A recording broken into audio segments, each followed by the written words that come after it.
האימפריה הרומית הביזנטית, ובתקופה הזו באמת סיפרתי לכם שהתחילו לעשות שם גם בעיות עם כל מה שקשור לאיקונות. שלחו שניים מכאן, אספו כסף, שלחו אותם לאיזה אומן איקונות מאוד מאוד מיוחד באזור של אסיה הקטנה שם, ביזנטיון. הם הגיעו, זה לא כמו היום, הם לא נסעו בקריות.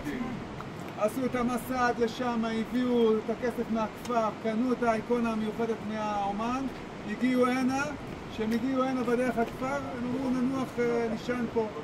אני לא יודע אם זה היה לילה או צהריים, ישנו פה עם האיקונה. נמנמו, התעוררו. נעלמה האיקונה.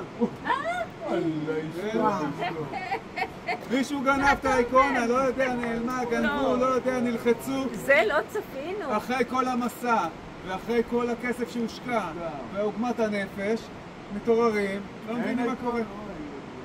אוקיי? פתאום הם מסתכלים על הסלע, בואו תראו פה, והם רואים צעדים. צעדים. יש פה, הנה החץ הזה, צעד. ויש עוד כמה צעדים, אני לא בדיוק רואה אותם, אבל הנה, פה יש חץ וצעד, הנה החצים, הנה הצעד.